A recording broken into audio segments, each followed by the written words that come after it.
Hello everyone, welcome to the CTV News on Calabash TV and on the Wave Radio 94.5. I am Alyssa Joseph. Well, intense police investigations are continuing into the 3 homicides recorded here in just as many days. Incidents that have brought untold pain to the families and friends of the victims while threatening the stability of communities. There is indication from the police that the killings bear the hallmark of gang activity.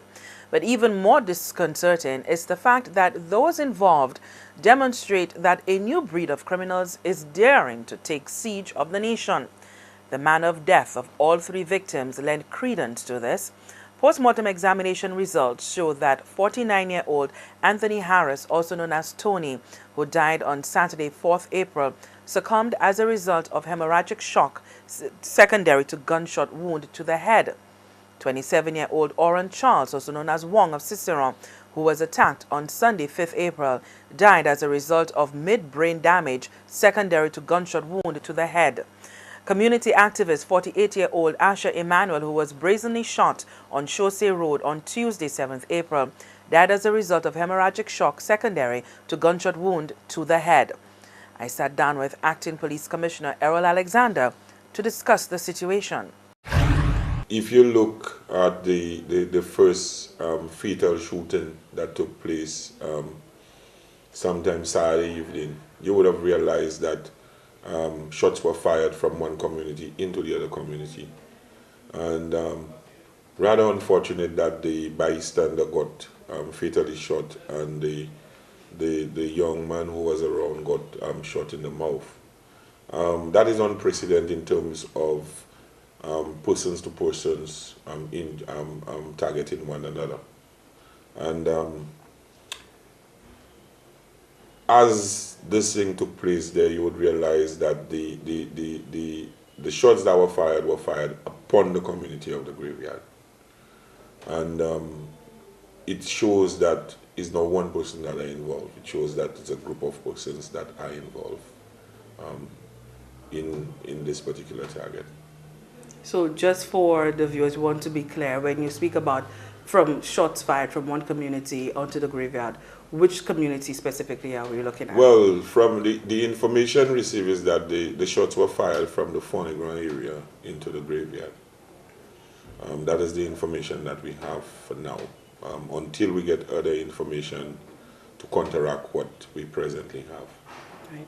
And in the Cicero incident, are we seeing some activity there relating to that? Well, with the Cicero incident is not connected to the first incident. The Cicero incident, the motive is totally different to the first incident. So the two are not connected at all. But the suspicion is that the killing of Asher Emmanuel, known as, more commonly referred to as BJ, was connected to the first incident. Well, like I tell you, we are not too sure, not until our investigations are completed for us to make the link. You know, people may say that it's connected because of where he came from, but we are not too sure about it for now. Unless we make the link and we have some conclusive information, then we are able to say, yes, it is linked. But for now, you know, our investigations are ongoing, and until we receive this particular intelligence, we really cannot come to that particular conclusion. Mr. Alexander admits that there is a sophistication to today's criminal, but says the counterattack is not just for the police. The criminal network is such that they even have their own intelligence people, because it's rather unfortunate that the police presence were on Chaussee Road during the period of times that these shootings took place. And while the police is in one place, while the police completed their patrol inside of Fourniground, you know, and were all up by the Chaussee, that is when the incident took place. It's rather unfortunate, you know. So taking into consideration that particular scenario, there is a greater need for persons in the community to come forward and to say enough is enough. And there is a greater need for them to come forward to assist the police in what they are doing, because at the end of the day, they themselves can become victims, their families can become victims. It is no fault of ours, because we do law enforcement, and you know, with law enforcement, for us to be very successful sometimes, we need witnesses to come forward to give us information. We need witnesses to come forward to give us information on where the weapons are, because they know where the weapons are. They know who has the weapons. But the fact that they don't come forward is like they sacrifice themselves inside of there, and eventually it might end up being in their own backyard.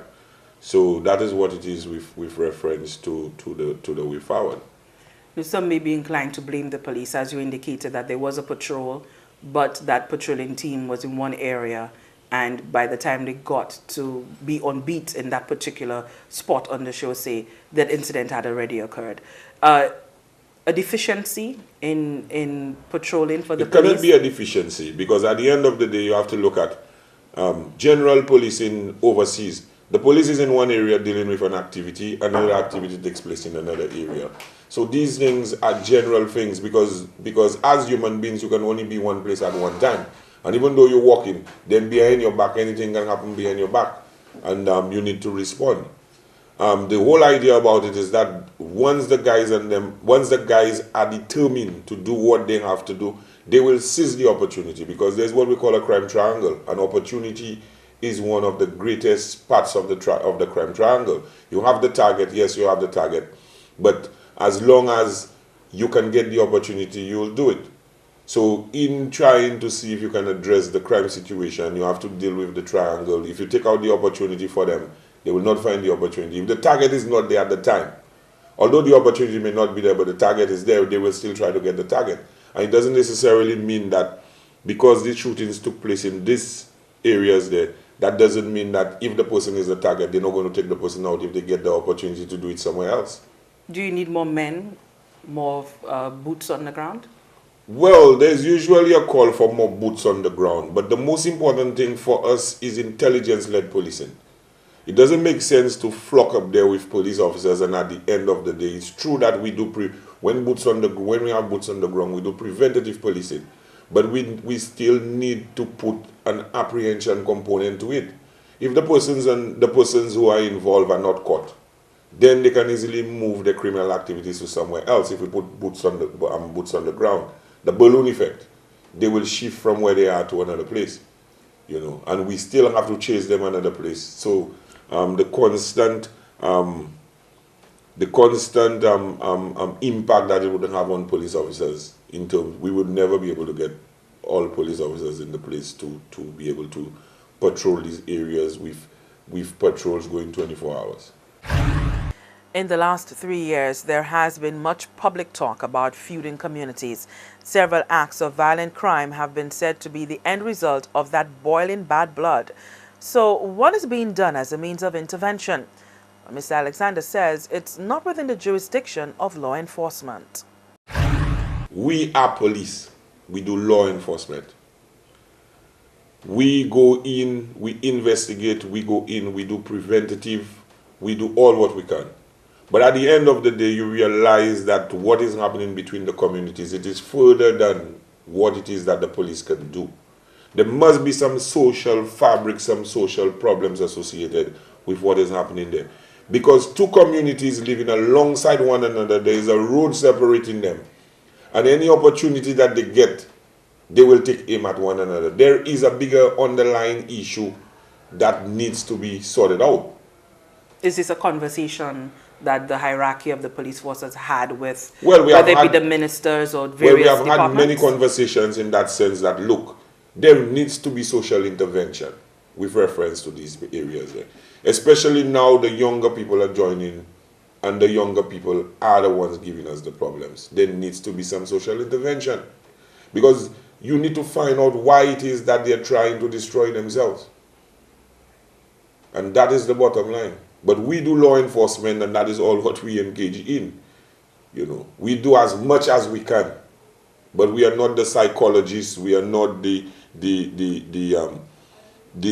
counselors, and this set of people that are needed in these communities.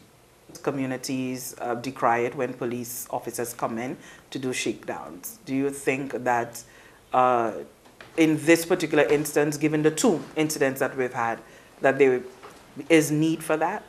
I really don't want to go into our strategies as such for now, because there The reason why I don't want to go through it, our strategies for now, you know why. Because we are police, and then is to let the cat out of the bag. It's going to come back and hunt us. Whatever it is, the only thing I can say, whatever it is that we have to do as police, we will do in the days, the months to come.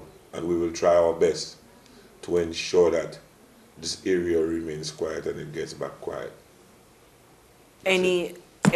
Any fear that, given what was contained within the impacts report, or the sort of red spotlight that was placed on the police force, that there may be some degree of, apprehension on the part of the officers to aggressively pursue? Well, I've heard that. I've heard that not from inside but from outside. All what I need to say, police is police. History has shown that we have gone through some of these same problems, and we have still lived up to what that is expected of the organization. We have a job to do, and we have to do it to the best of our ability. Most probably, you might say the impact report might cause us to be a lot more careful as to how it is that we approach certain situations. But that doesn't mean that we are not going to do what we have to do in confinement with the law. We will do it.